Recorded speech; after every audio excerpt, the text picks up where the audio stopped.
In international news, Iranians attend nationwide rallies in support of a government-sponsored pro-Palestinian rally where President Mahmoud Ahmadinejad addressed the crowd.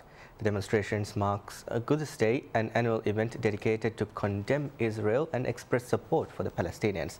Al-Quds is the Arabic name for Jerusalem. State television showed pictures of the pro-Palestinian rally in several cities across Iran. In Tehran, Iranian President Mahmoud Ahmadinejad joined the demonstrations and chanted "Death to America, death to Israel," along with the protesters. Ahmadinejad meanwhile addressed the rally in Tehran, saying Israel and its supporters were too weak to attack Iran's nuclear facilities. Israel, the United States and some other nations believe Iran intends to develop atomic weapons. Iran denies the allegations, saying its only aim is to achieve a civil nuclear power program for peaceful purposes. The president also dismissed the Israeli-Palestinian peace talks held in Washington this week, saying that these negotiations are born dead and there is no basis for them. Iran supports the Palestinian group Hamas. Meanwhile, pro-government militiamen attacked the home of an Iranian opposition leader with a homemade bomb that beat one of his bodyguards unconscious. An opposition website reported in an apparent attack to keep him from attending the key rally on Friday.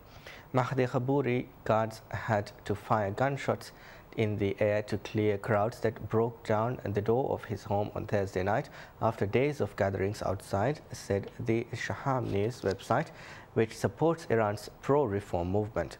The report said the attackers were members of the plainclothes Basij militia that led the crackdown on the protests that swept the country in response to the allegations of fraud in President Mahmoud Ahmadinejad's June 2009 election.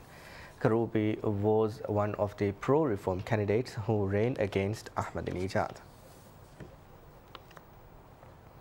The International Monetary Fund says it will provide Pakistan with about $450 million in emergency aid this month to help it cope with the devastating floods.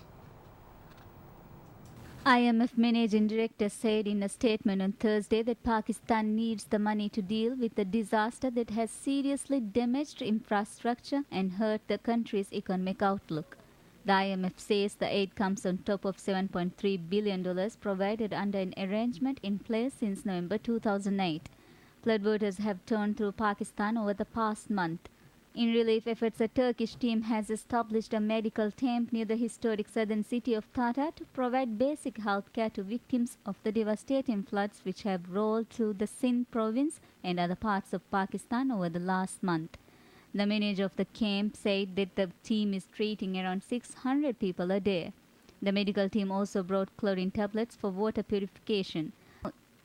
Pakistani authorities have struggled to cope with the growing number of cases of severe diarrhea and malaria caused by dirty water that offers a perfect breeding ground for insects and disease. More than 500,000 cases of acute diarrhea and nearly 95,000 cases of suspected malaria have been treated since the floods first hit, the UN's World Health Organization said on Tuesday.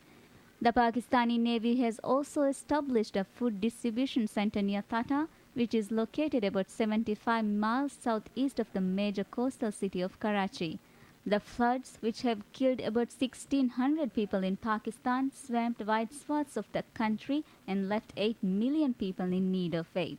On Wednesday, Pakistani Prime Minister Yusuf Raza Gilani said the floods will hammer Pakistan's economy and lead to massive job losses. Once all the floodwaters recede, the country will be left with a massive relief and reconstruction effort that will cost billions of dollars and take years.